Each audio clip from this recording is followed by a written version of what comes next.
Hi friends, welcome to my academy. Once again एक S academy. मैं आप सब लोगों का वंस अगेन स्वागत करता हूं अपने चैनल में। जो चैनल अभी धीरे धीरे हम जो है स्टार्ट कर रहे हैं, और आप लोगों का जो प्यार है, आप लोगों के जो विशेष हैं हमारे साथ में है। और इसी पे हमने जो अभी एक प्रीवियस वीडियो आप सब लोगों के सामने रखा था, जो प्रीवियस ईयर के जो पेपर थे, जिन पेपर्स के ऊपर अभी हम डिस्कशन करने जा रहे हैं। और मैंने 12 to 13 क्वेश्चन जो थे पूछे गए, जेके एसएसबी के क्वेश्चन आप सबके सामने रखे थे। उन्हीं क्वेश्चंस पे हम कुछ और पॉइंट्स पे डिस्कशन कर रहे हैं, ताकि आने वाले अपकमिंग पॉइंट्स पे मे बी अगर वहां से भी अगर कोई पॉइंट आपको मिलता है तो आपको उसका बेनिफिट हो सकता है। तो अभी हम जो है प्रीवियस हमने कुछ क्वेश्चंस पर डिस्कशन किया था। अगर आपने प्रीवियस वीडियो देखा है तो अभी हम लेट्स स्टार्ट करते हैं वहां से आगे, जो है इसका पार्ट 2 जो है उस पर हम डिस्कशन करते हैं। तो क्वेश्चन नंबर थर्ड जो था, ये हिस्ट्री में पूछे गए क्वेश्चन थे जेकेएसएसबी की तरफ से। तो यहाँ पे इन्होंने पूछा कि in which year did the British army defeat the combined army of Delhi, Awadh and Bengal. तो आपको ये बताना था कि जो ब्रिटिश आर्मी जो है उसने किस कंबाइंड आर्मी को डिफीट किया था, जो दिल्ली, अवध एंड बंगाल को, कौन से ईयर में किया था, कौन सी डेट थी वो। तो यहाँ पे इन्होंने अलग अलग वो दिया था, 1764, 1888, 1864, 1789। तो मैंने इसका करेक्ट आंसर जो है 1764 जो है ऑलरेडी यहाँ पे करेक्ट आंसर दिया हुआ है। अब हमें दो तीन पॉइंट्स और इसके बारे में जानने हैं कि 1764 जो है, एक तो इसका डेट आपको याद रखना, 22 एंड 23 अक्टूबर जो है 1764 को ये जो बैटल है ये लड़ी गई थी बिटवीन किसके, ब्रिटिश ईस्ट इंडियन कंपनी के कंपनी, और सेकंड वन इज जो कंबाइंड आर्मी थी दिल्ली, अवध एंड बंगाल, उनके बीच में ये लड़ाई जो है लड़ी गई थी। एक इसमें एक और इम्पोर्टेंट पॉइंट बनता है, वो जो ये वार एंड हुई थी वो किस ट्रीटी के तहत जो थी, वो वार जो है एंड हुई थी। तो वो 1765 में जो है ये वार एंड हुई थी, और ये ट्रीटी जो साइन हुई थी वो इलाहाबाद ट्रीटी जो है वो उसके तहत जो थी ये वार जो है एंड हुई थी। चलो अभी हम आगे डिस्कशन करते हैं। ये मैंने इमेज यहाँ पे लगाया कि कंसेप्ट बना रहे कि कैसे वार हुआ था, कैसे क्या था। तो यहाँ पे जो है थोड़ा सा और इस पे जो इम्पोर्टेंट पॉइंट्स बनते हैं, फर्स्ट कि ये बैटल कौन सी थी, बैटल ऑफ बॉक्सर जो थी ये लड़ी गई थी 1764 में। डेट कौन सी थी, 22 एंड 23 अक्टूबर थी। इसमें एक और इम्पोर्टेंट पॉइंट बनता है, इसमें ब्रिटिश ईस्ट कंपनी को लीड कौन कर रहा था उस टाइम पे, और जो उनका जनरल था उस टाइम पे जो उसको लीड कर रहा था वो था हेक्टर मोनरो जो था, वो उसको लीड कर रहा था। और जो कंबाइंड आर्मी जो थी वो कौन कौन सी आर्मी थी उस टाइम पे, एक तो मुगल जो थे, शाह आलम सेकंड जो थे वो, बंगाल के जो नवाब थे, और अवध के जो थे सुजाउद्दीन दौला जो थे, वो उसमें लड़ रहे थे, बट जो ब्रिटिश आर्मी ने उनको डिफीट कर दिया। और इसमें आपको ये कब उन्होंने डिफीट किया इनको, ये एंड हुआ वार 1765 में। And by the treaty of Allahabad, कौन सी ट्रीटी साइन हुई थी, इलाहाबाद ट्रीटी 1765 में जो है। और इसके बाद ये वार जो है एंड हो गया। और आफ्टर जो है ब्रिटिशर जो है बंगाल में जो है उनकी एंट्री होगी, यहीं से ब्रिटिशर की जो है एंट्री होती है, इसी वार से।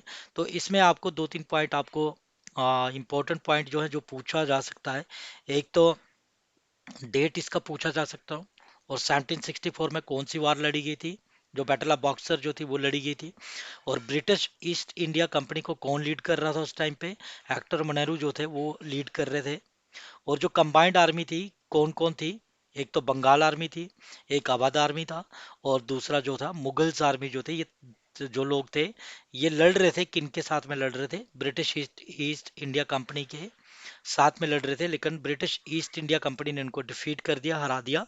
और उसी तरह इनका जो है ब्रिटिश ईस्ट इंडिया कंपनी का जो है वो एंट्री हो जाता है बंगाल के अंदर। तो यहीं से ब्रिटिशर का जो है पकड़ जो है मजबूत होता है, और ये एंट्री कर कर लेते हैं यहाँ पे हमारे इंडिया के अंदर। उससे पहले भी था, लेकिन बंगाल का जो ये एक मेन पार्ट जो है ये काफ़ी इम्पोर्टेंट था उस टाइम पे हमारे लिए, क्योंकि सारे जितना भी कारोबार वगैरह जो भी होता था वो वहीं से होता था।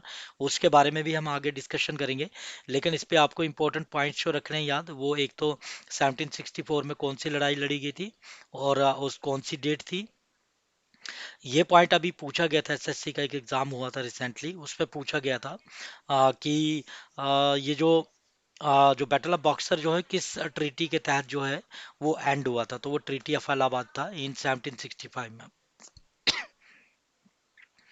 ये मैंने यहाँ पे इमेजेस दी हुई है जिससे थोड़ा सा कंसेप्ट रहेगा कि द बैटल ऑफ बॉक्सर जो है ये कैसे क्या हुआ था, यहाँ पे दिया। After the defeat Mir Zafar was made the Nawab, but he also protested and thus was replaced by Mir Kasab. Mir Kasab complained and fought the Battle of Boxer 1764, but eventually lost in 1765. तो ये हार गए थे।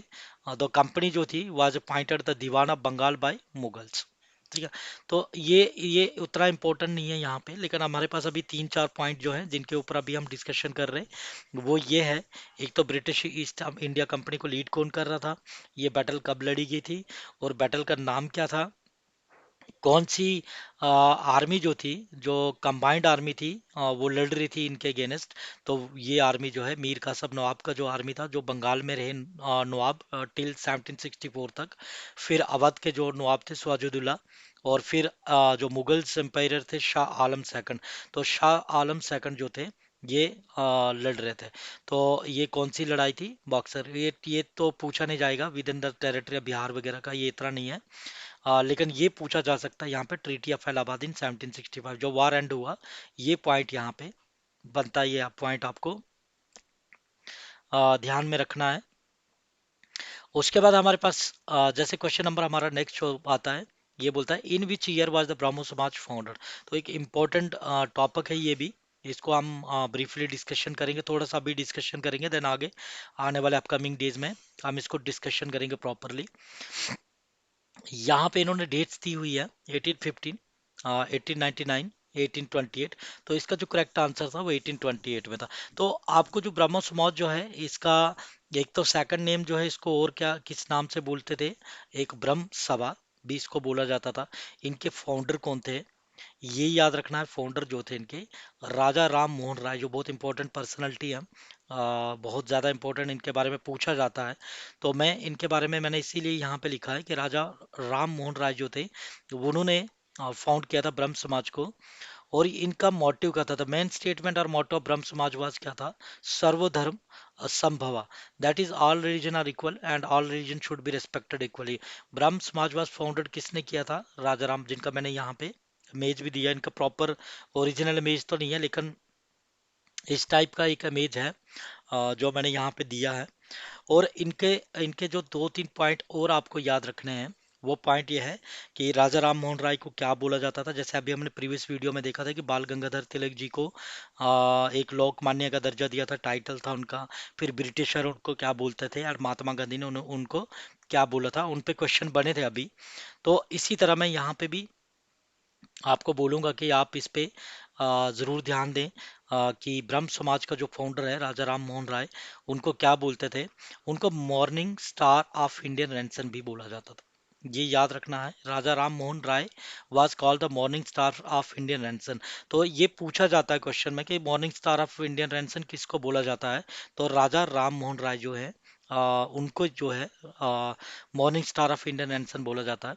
फिर उसके बाद according to Rabindranath Tagore है, रविंद्रनाथ टैगोर जो है वो उनको क्या बोलते थे, Roy इनोग्रेट the modern period of India and other name called, उनको क्या नाम दिया, उनको हेरल्ड ऑफ न्यू एज। ये आपको तीन पॉइंट यहाँ पे आपको याद रखने हैं। इसमें बाकी और डीपली आपको याद नहीं रखना। एक तो ब्रह्म समाज कौन सी डेट में फाउंड हुआ था, इनके फाउंडर कौन थे, राजा राम मोहन राय। राजा राम मोहन राय को क्या बोला जाता था, उनका नाम क्या था। और रविंद्रनाथ टैगोर जी जो है उनको क्या बोलते थे, हेरल्ड ऑफ न्यू एज। और इनका जो morning star of Indian renaissance जो थे उनको वो राजा राम मोहन राय जी जो थे उनको ही बोला जाता था।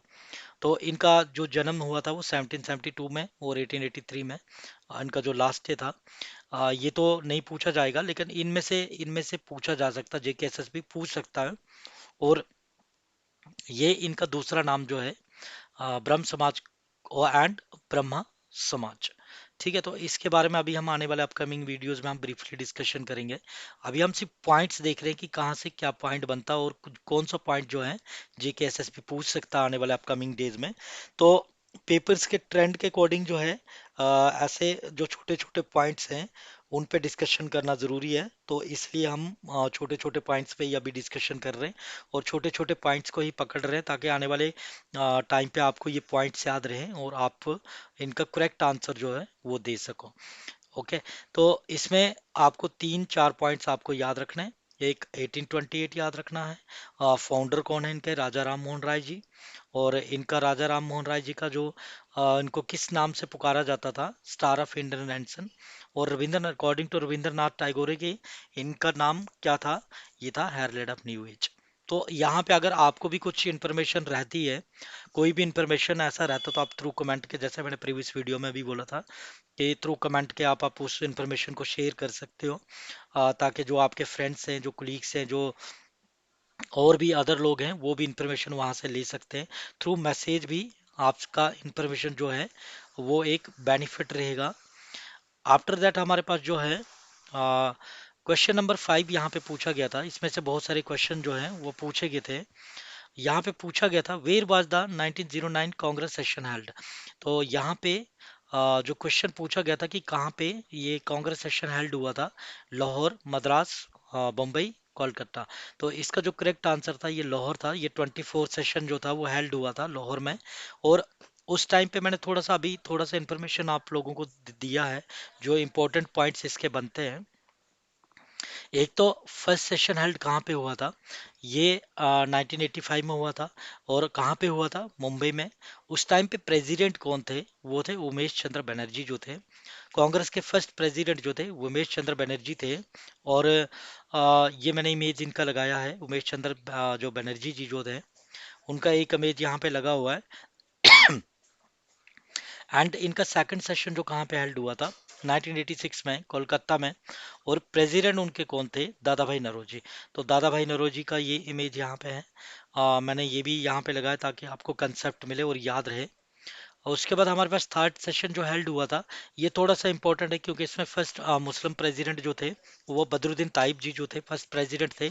और ये थर्ड सेशन था 1987 में, और कहाँ पे हुआ था, मद्रास में। और ये इनका इमेज है जिससे आप कंसेप्ट ले सकते हो बदरुद्दीन ताइब जी का के बारे में। तो ये कुछ इंपॉर्टेंट पॉइंट्स है यहाँ पे जो आने वाले अपकमिंग डेज में पूछ सकते हैं कि इनका सेशन कहाँ पे हेल्ड हुआ, कहाँ पे नहीं हुआ। और उमेश चंद्र बनर्जी जो है वो फर्स्ट वो थे। और उसके बाद दादा भाई नौरोजी सेकंड प्रेसिडेंट थे। एंड थर्ड प्रेसिडेंट जो है बदरुद्दीन ताइब जो थे, वो थर्ड प्रेसिडेंट थे। उसके बाद थोड़ा सा और इन्फॉर्मेशन हमारे पास, फोर्थ सेशन जो कहाँ पे हेल्ड हुआ था, फोर्थ सेशन 1888 में इलाहाबाद में इनका फोर्थ सेशन हुआ था। प्रेसिडेंट इनके जो थे जॉर्ज यूल थे, ये फर्स्ट इंग्लिश प्रेसिडेंट थे, ये भी आप याद रख सकते हो। फिर उसके बाद फिफ्थ सेशन जो है हेल्ड हुआ 1889 में। इनका काफ़ी लिस्ट है जो मैंने अभी पूरा प्रॉपर लिस्ट नहीं डाला है, लेकिन सिर्फ कंसेप्ट के लिए कि 5 6 7 जो है जो पूछ सकता है JKSSB, वहीं तक हम अभी डिस्कशन कर रहे हैं। फिफ्थ सेशन जो हेल्ड हुआ था वो मुंबई में हुआ था। और इनके जो प्रेसिडेंट थे सर विलियम वेडरम थे। इनका इमेज अभी मैंने लगाया नहीं, आने वाले अपकमिंग डेज में जब भी हम प्रॉपर डिस्कशन करेंगे तो हम इमेज इनका जरूर लगाएंगे। उसके बाद सिक्स सेशन जो हेल्ड हुआ हमारा, वो 1890 में कहाँ पे हुआ था, कोलकाता में। और प्रेसिडेंट कौन थे, फिरोज शाह मेहता जो थे उनके प्रेसिडेंट थे। सेवंथ सेशन जो था वो नागपुर में हुआ। और प्रेसिडेंट जो थे पी अनंत चार्लू जो थे, इनका इमेज मैंने इसलिए लगाया कि इनके इनके बारे में अभी हम डिस्कशन करें क्योंकि ये भी एक रेस्पेक्टेड पर्सन थे, इसलिए मैंने इनका इमेज यहाँ पे लगाया हुआ। और जो क्वेश्चन उन्होंने पूछा हुआ था, 24 सेशन था ये। और 27 to 29 दिसंबर 1909 में ये सेशन हेल्ड हुआ था लाहौर के अंदर। और उस टाइम पे ये जो प्रेसिडेंट थे मदन मोहन मालवीय जो थे, उस टाइम के प्रेसिडेंट थे, जो ये सेशन कांग्रेस का हेल्ड हुआ था। ये इनका उनका इमेज है यहाँ पे, आप इमेज से भी कंसेप्ट ले सकते हो। तो ये छोटी छोटी जो चीज़ें हैं आपको आने वाले अपकमिंग डेज में जो है आपको बेनिफिट्स मिलेगा इन चीज़ों का। और छोटे छोटे वीडियोस में ऐसा है क्योंकि अभी हम ब्रीफली डिस्कशन कर रहे हैं, क्योंकि 2 3 क्वेश्चन 4 क्वेश्चन के ऊपर हम डिस्कशन इसलिए कर रहे हैं क्योंकि हम सिर्फ पॉइंट्स को देख रहे हैं कि कौन सा पॉइंट जो है आपको मिलता है। और अभी आप एक बार वीडियो देख लो, आपको अच्छा लगता है।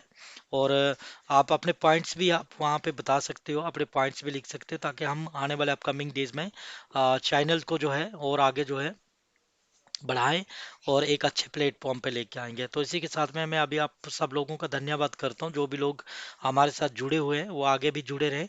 हम उन लोगों को अच्छा प्लेटफॉर्म देंगे और कोशिश कर रहे हैं अभी हम आप लोगों को अच्छा प्लेटफॉर्म दें, और जो भी जेके एसएसबी का जो भी अपडेट्स होंगी या जो भी जिस जो भी इंफॉर्मेशन हो सकती है वो हम आप लोगों को ज़रूर शेयर करेंगे। तो इसी के साथ हम आप सब लोगों का धन्यवाद करते हैं। थैंक यू, और आप मेरी बेस्ट विशेस हैं आप सब लोगों को कि आने वाले अपकमिंग डेज में आप सब लोग जो है वो सक्सेस और अपना गोल जो है वो अचीव कर पाओ। धन्यवाद, थैंक यू।